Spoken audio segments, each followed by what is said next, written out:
Assalamualaikum warahmatullahi wabarakatuh. Senang sekali di sini saya Miss Fitri kembali lagi dengan channel kesayangan kalian SMK Muhammadiyah 1 Gresik. Tentu saja dalam acara yang kita tunggu-tunggu setiap tahunnya, Kajian Islami SMK Muhammadiyah 1 Gresik, mengetuk pintu hati, membuka pintu hidayah.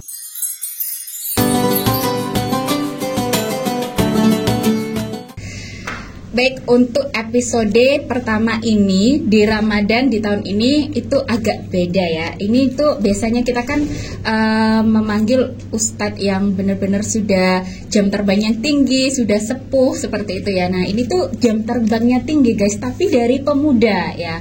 Oleh karena itu tema kita pada episode yang pertama ini yakni peran pemuda dalam dakwah Muhammadiyah ya. Nah, ini mau disclaimer dulu. Jadi beliau ini masih mahasiswa semester 6 di UINSA dan jurusannya Ilmu Al-Quran dan Tafsir.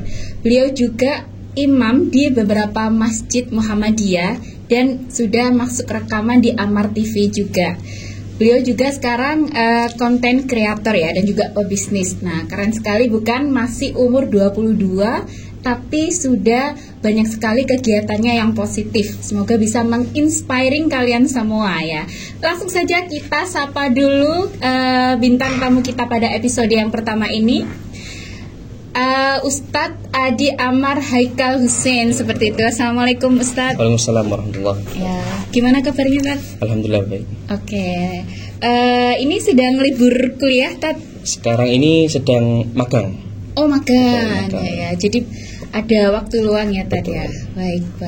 Nah, ini tadi guys. Jadi ini masih umur 22 tapi beliau sudah menjadi imam ya dan juga dakwah juga seperti itu ya Tad. Saya mau tanya ini dulu deh Tad. Awalnya gimana nih Tad? Sudah masih umur 22 tapi sudah ngimami di banyak masjid dan bahkan sudah rekaman juga seperti itu ya di studio yang juga cukup terkenal di Indonesia ya. Awalnya gimana sehingga teman-teman di sini atau siswa-siswi SMK juga terinspirasi Tad bahwa kalau yang muda pun itu bisa dakwah, bisa melakukan hal-hal yang positif seperti itu Tad. Iya. Jadi bismillahirrahmanirrahim, awalnya itu ketika saya masih SMP ya Ustaz ya. Iya.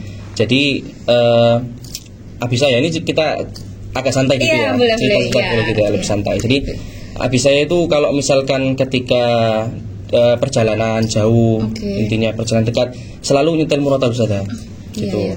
Nyetel murotal. Jadi dimulai dari situ saya akhirnya bisa mengikuti iramanya dari murotal tersebut karena satu video itu diulang-ulang setiap hari. Berbulan-bulan diulang-ulang. Akhirnya saya coba iramanya dan bisa mengikuti iramanya dengan bagus, dengan baik gitu. Akhirnya saya mencoba belajar, otodidak iramanya, makhraj hurufnya, alhamdulillah bisa mengikuti. Nah, ketika SMA, ada salah satu guru saya di SMA itu bilang kalau iramanya sudah bagus, tapi makhraj hurufnya amburadul semua, salah semua seperti itu. Nah, akhirnya saya dipelajarin sama ustadz itu setiap hari privat gitu. Akhirnya beliau kan imam juga.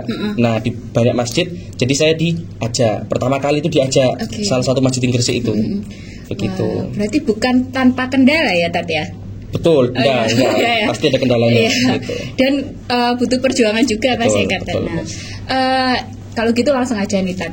Tips untuk siswa-siswi SMK Muhammadiyah 1 Gresik yang memang sebenarnya punya passion. Ya, kebetulan kita juga ada ini Tat, ada Al-Fajr ya, boarding school Al-Fajr di mana kita juga mencetak untuk anak-anak untuk menjadi imam juga. Nah, langsung saja Tat, dikasih tips gimana caranya agar bisa seperti Ustadz ini atau mungkin bisa lebih baik lagi gitu Tat. Iya, betul.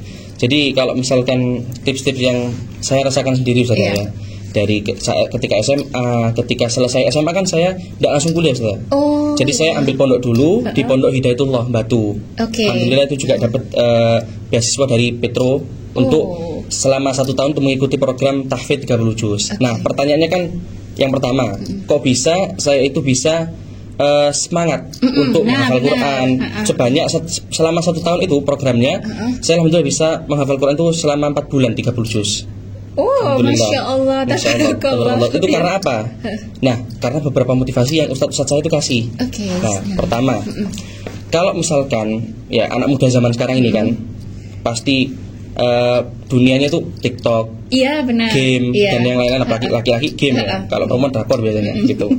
Nah, biasanya kalau yang saya lakukan tuh, kenapa kok bisa sesemangat itu untuk menghafal Quran padahal masih anak muda. Biasanya kan kalau anak muda itu kan masih pengen enak-enakan gitu. Nah, tipsnya adalah yang pertama, pastinya itu cari motivasi yang terbaik. Dari mungkin dari guru-guru kalian, dari juga medsos kalian tuh bener-bener gunakan dengan baik gitu. Cari motivasi yang terbaik. Apa sih motivasi kalian agar ketika zaman muda ini, kan ini kan SMK ya, betul ya? SMK. Benar. SMK kan berarti kan programnya ada banyak. Ada tadi itu saya berbincang-bincang ada jurusan pendingin gitu, ada juga film. Betul, produksi film salah satunya ini. Nah, tapi jangan sampai kalian tinggalkan Al-Qur'an itu. Karena dengan motivasi kalian, dengan motivasi Al-Qur'an, tapi pekerjaan-pekerjaan kalian itu bisa jalan dengan baik gitu saja dengan Al-Qur'an itu seperti itu.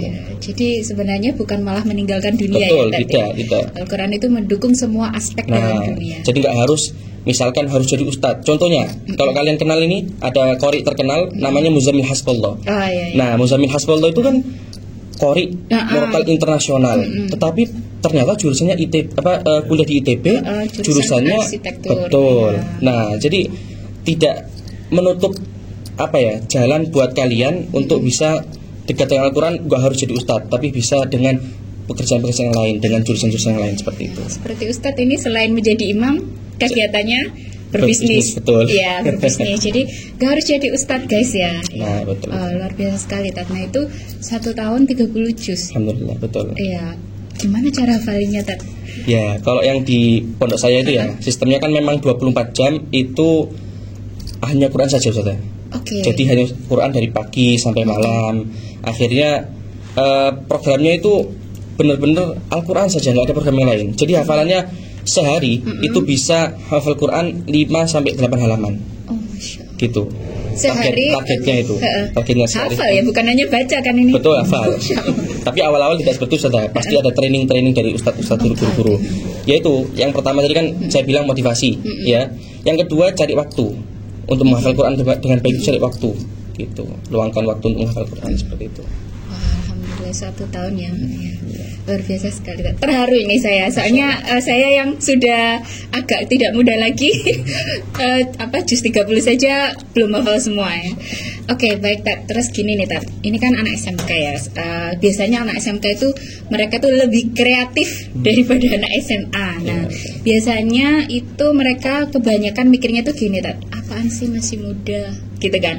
Masih muda, masih senang-senang kayak yang Ustaz ceritain tadi, game atau mungkin banyak beberapa kenakalannya yang alhamdulillah kalau di SMK Mutu ini insya Allah masih terkondisikan.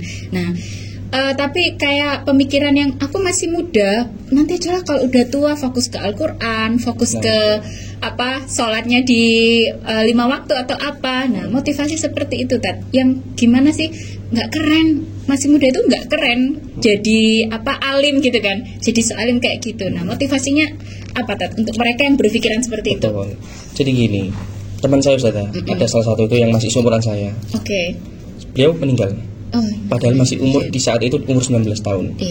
Nah, itu adalah kata-kata yang bisa mematahkan kejadian itu, meninggal itu bisa mematahkan buat, kan ada tadi seperti anak muda, halah saya ini masih muda kok, saya masih umur 17 tahun, saya masih 18 tahun.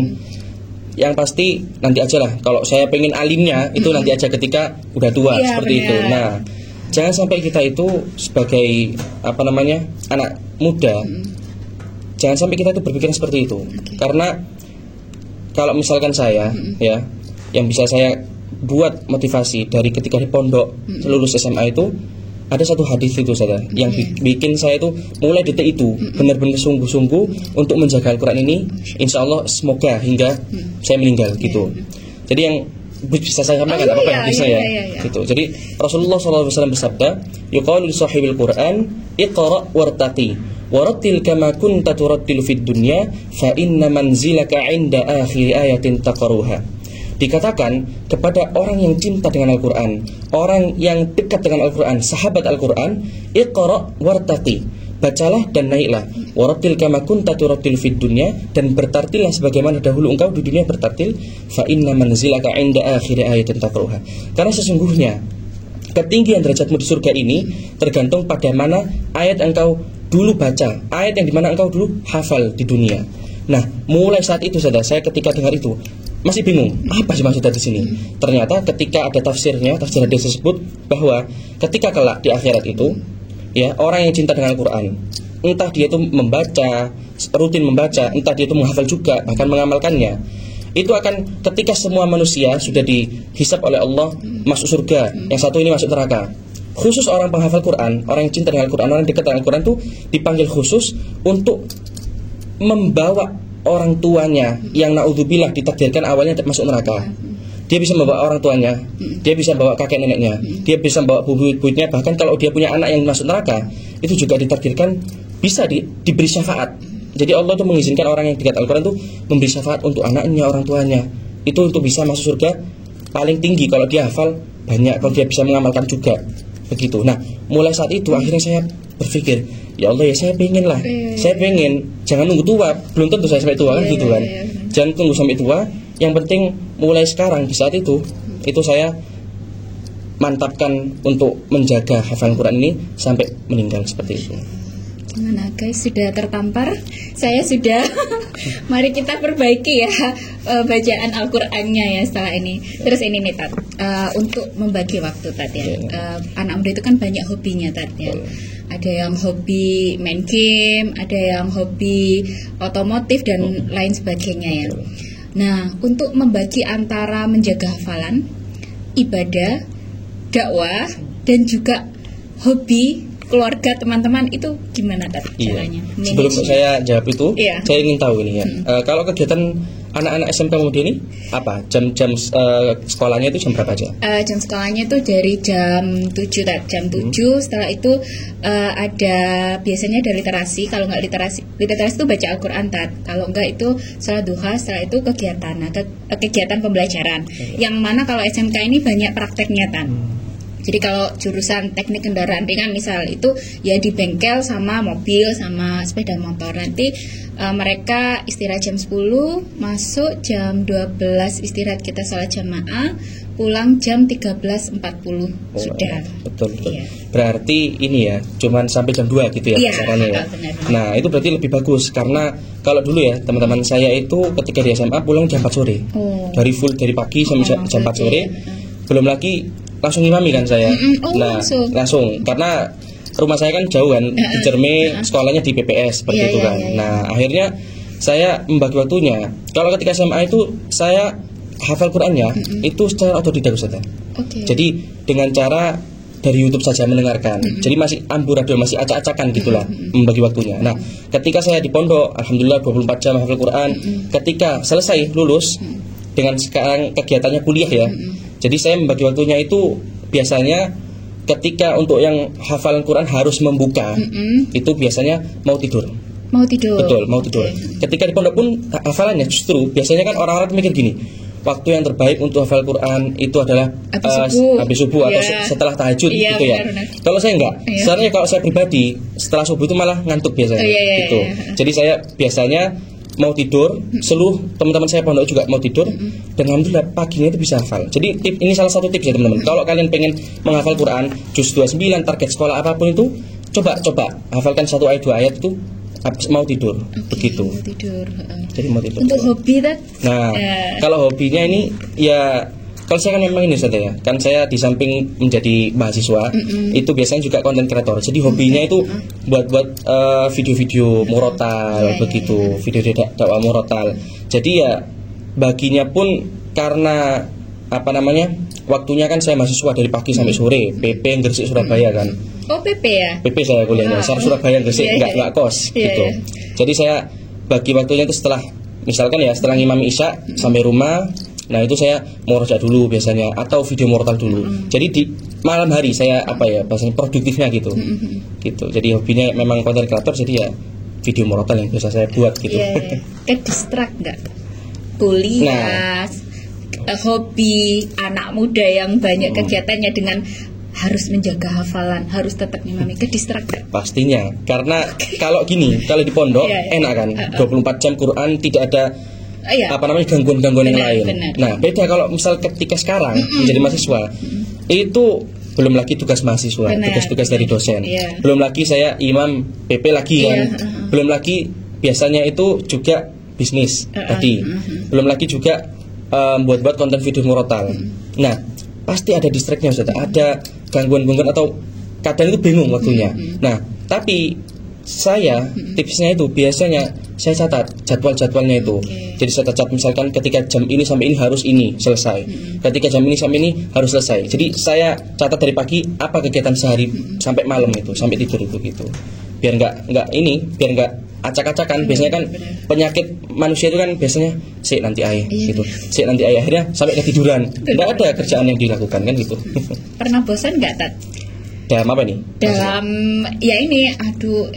nanti aja deh, bosan ngimami, bosan menjaga hafalan gitu. Pasti, namanya manusia, namanya setan ya. Setan, manusia kan dekat dengan setan kan.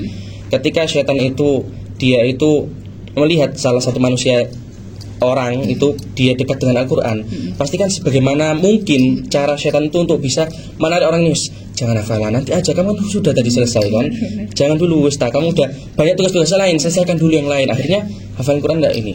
Nah itu namanya kalau dalam dunia hafalan Quran itu namanya futur, penyakit futur. Futur itu malas. Nah pasti ada saja. Pernah saya bukan malas ya, begini, bosan. Jadi bosan ketika karena penyebabnya kecapekan mungkin kan. Nah itu pasti ada perasaan bosan itu. Terus untuk menanggulanginya, Tat? Nah, cara menanggulanginya itu ya. Kalau saya biasanya ketika hafalan Quran atau murojaah maksudnya. Murojaah itu kan biasanya orang-orang baca. Nah, kalau saya ketika sudah bosan ngantuk ini kok baca, saya dengan mendengarkan murotal. Nah, jadi tapi murotalnya enggak gini, misalkan nonton YouTube murotal gini enggak, saya sambil yang lain. Jadi sambil ngerjakan tugas dosen. Karena lagi males, lagi bosan murojaah ini. Nah, jadi kalau males murojaah jangan sampai 0% enggak ngelakuin Al-Quran sama sekali, dunia Al-Quran gitu. Tetap harus, meskipun misalkan kalian ada yang hobi ngegame misalkan. Ya, ini sambil dengerin murotal juga gitu. Saya dulu sama juga gitu. Bisa ya? Bisa. Emang ya masuk bawah alam sadar, akhirnya bisa hafal sendiri. Kalau dulu SMA masih acak-acakan kan hafalannya gitu. Di jalan gitu juga dengerinnya. Nah itu betul. Kalau di jalan, nah itu saya lupa tadi. Salah satunya murojaah, cara saya murojaah itu juga dengan ngaji di jalan biasanya. Karena kalau di jalan itu kan daripada misalkan dengar musik, daripada ngelamun gitu. Jadi saya murojaah. Nanti kalau ada ayat-ayat yang misalkan kelewatan atau lupa, ya udah, nggak apa-apa, di situ kalian bisa stop dulu situ, lanjutkan yang kalian hafal setelahnya. Nanti pas sudah sampai di mana, sampai di tujuan, baru buka. Oh, tadi yang salah di sini gitu. Saya itu yang lakukan setiap hari seperti itu. Produktif bersama Al-Quran ini namanya tadi. Ustadz boleh ini nggak recite beberapa ayat gitu? Oh ya, boleh. Saya akan terserah mau ayat apa aja. أعوذ بالله من الشيطان الرجيم بسم الله الرحمن الرحيم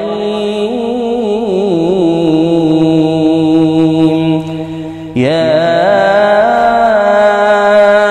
أيها الذين آمنوا اتقوا الله ولتنظر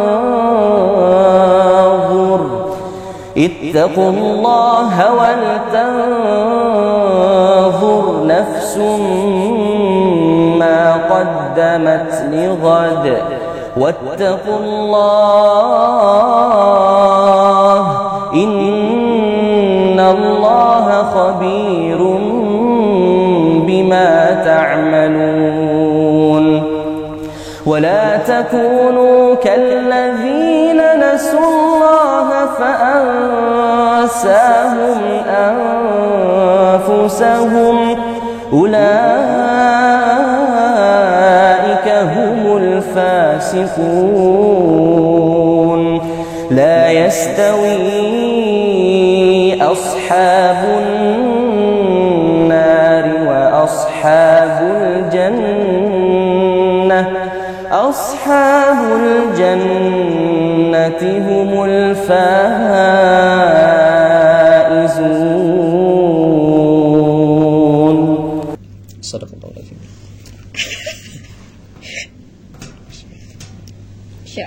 ya. Ya ini cerita sedikit aja. Jadi kemarin waktu Idul Adha itu kan saya sholat di Unmut, kebetulan Ustadz imamnya itu Masya Allah para jamaah juga, bukan saya saja tuh matanya banyak yang iya ya, alhamdulillah tadi. Baik Tat, kalau gitu kasih satu nasihat yang paling penting untuk anak muda zaman sekarang, yang terutama ini untuk para siswa-siswi SMK Muhammadiyah 1 Gresik. Betul ya. Salah satu yang bisa saya sampaikan ya untuk bagi siswa-siswa ya SMK 1 Bunga Gresik, jadi ketika kalian ya sekarang menjadi siswa nih ya, menjadi siswa SMK, jangan sampai kalian itu ketika nanti sudah lulus SMA ya, sudah lulus SMK ini kalian tinggalkan Al-Quran kalian. Biasanya karena ketika ya selesai lulus itu biasanya sudah lupa dengan pembiasaan-pembiasaan yang ada di sekolah. Nah, jadi yang pertama, jangan sampai kalian tuh tinggalkan sholat yang pasti ini. Yang kedua, jangan sampai kalian tinggalkan Al-Quran. Walaupun misalkan kalian ini belum ada rasa kemauan untuk menghafal, minimal pembiasaan-pembiasaan yang biasanya kalian lakukan di sekolah itu dengan membaca Al-Quran itu tetap dilakukan setelahnya, begitu. Lalu yang ketiga, apapun profesi kalian nanti, apapun passion kalian nanti ya, bakat-bakat kalian dimanapun, di produksi film, di yang lain-lain, jurusan-jurusan yang lain, tetap kalian harus dekat dengan Al-Quran. Karena yang sudah saya sampaikan tadi, orang yang dekat dengan Al-Quran pasti insya Allah hidupnya di dunia dan di akhirat itu akan dijamin oleh Allah. Begitu. Semoga bermanfaat apa yang saya sampaikan. Alhamdulillah, insya Allah sangat bermanfaat. Amin. Dan ini bermanfaatnya bukan hanya untuk para siswa-siswa ini, para kru juga menangis mendengarkan recitingnya. Kami juga semoga menginspirasi. Setelah ini semoga kita semua bisa dekat dengan Al-Quran. Baik teman-teman, sebelum saya tutup, di sini saya mau mengingatkan lagi untuk PPDB jalur reguler masih dibuka. Kalian bisa langsung saja datang ke kantor sekretariatan PPDB SMK Mutu di Jalan Raya Bunga nomor 17 ya. Atau kalian juga bisa DM Instagram kami @SMK Mutu Gresik, paling mudah ya. Kalian bisa DM di situ untuk mendapatkan info tentang PPDB. Nah, ini kita punya ini Tat, kayak jargon di acara ini Tat ya. Nanti kalau saya misal bilang Kajian Islami SMK Muhammadiyah 1 Gresik, mungkin bisa bareng-bareng mengetuk pintu hati, membuka pintu hidayah. Ya, jadi kita bareng-bareng ya tadi di sana. Baik teman-teman, terima kasih atas perhatiannya yang sudah nonton dari awal hingga akhir. Semoga kita semua bisa mendapatkan hidayah, kita bisa lebih dekat lagi dengan Al-Quran, apalagi ini Ramadan. Yang pasti ini adalah waktu-waktu emas untuk kita bisa lebih dekat lagi dengan Al-Quran ya. Terima kasih Ustadz atas waktunya. Saya juga mohon maaf bila ada salah. Kajian Islami SMK Muhammadiyah 1 Gresik, mengetuk pintu hati, membuka pintu hidayah. Saya Musfitri. Wassalamualaikum warahmatullahi wabarakatuh.